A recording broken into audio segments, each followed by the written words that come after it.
pass from Havili was magic. The shift on for Crotty. Boom, far down you go, Quackett Smith. Me, oh my, I have enjoyed that. Yes, boy. Sit back, relax, put your belt on, enjoy the show. Welcome to the Draft Rugby Show. I'm your host, Kargi.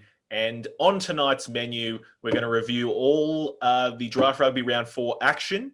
We're going to look ahead to preview the fixtures this week in Round 5. And for dessert, we're going to talk about kicking. More specifically, kicking for goals, who's been crushing it, who's been getting fantasy points from it and whatnot. Yep. A topic none of us really know that much about, but we're going to look into the stats. So speaking of us, I am joined by Harry and Nelson. Harry, welcome back, mate, after a week off last week. And congratulations on your 100th Draft Rugby pod cap this week. Huge milestone, mate. Only outshone by Greg Holmes's 150th Super Rugby cap this weekend. I know you'll claim yours is bigger, but mate, what are you doing to celebrate it?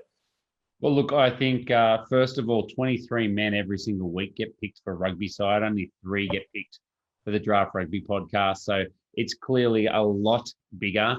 And, I delayed last week so we could just build the suspense of the 100th cap for an extra week. And God, I'll tell you what, the podcast last week was awful without me, but that's okay. We're back on track. I'm excited. As you can see, I'm on holidays with Nelson.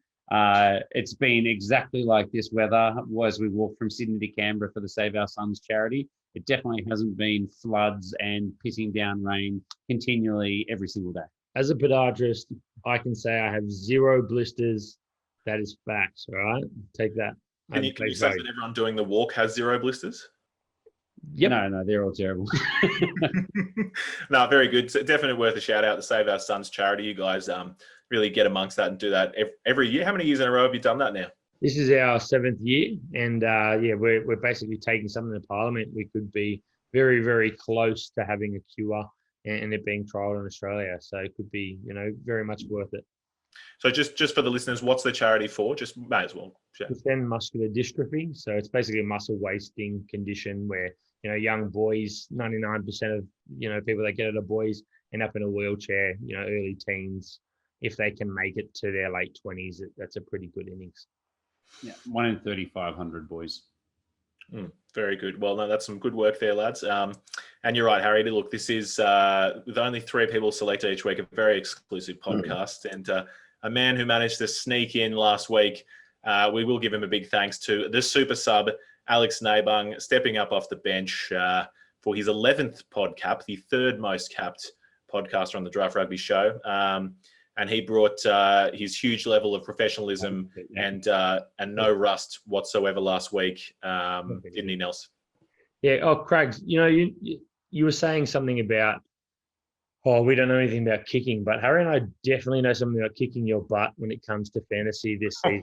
Right? So if you have a little look at this table, Harry should be getting it up on screen now. You can see that Harry is sitting in 3rd with 12 points. I'm sitting in 1st with 17 points.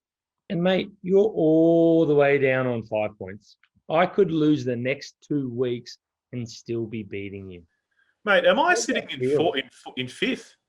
Yeah, I know. With your 1 win, mate, that just shows how lopsided this competition is. It shows that we're miles ahead. I'm actually, I don't know if I'm happy or disappointed. Now I just realised I'm not going to get 4th pick this week at trade night. But look, that's just, I guess, another visual representation of my beating New Bum, the super sub this week. So I guess not only did I beat him, I then pushed him down to 6th place on the table. That is, that's got to hurt. I did say last week that he would only be invited back on the pod should the opportunity arise if I did beat him. But yes, just clarifying, I did sweep the floor with him and extended my enormous record over him. And yeah, huge. All right, well, look, boys, I know you looked to throw that at me, to try and make me feel bad, but I'm stoked that I'm 5th. I've moved up from the 1 week I've spent at the bottom of the table in, years. Nelson, similarly, this is the first week that you're top of the table in how long? You've spent the last 3 or 4 years at the bottom, but... I wouldn't say 4 years. It was 4 years ago, I would have been close to the top, if not top. Harry, last week I was saying Nelson was touting things like this. I was saying that I can't wait for you to come back to fact check this stuff. Just to Harry will probably bring us next week. When was the last time Nelson was in the top 2 prior to this year? So I can do that. I did listen to the pod. I'm going to be pretty busy cutting out all the names you mispronounced last week, though. So I'll do my best to get to that.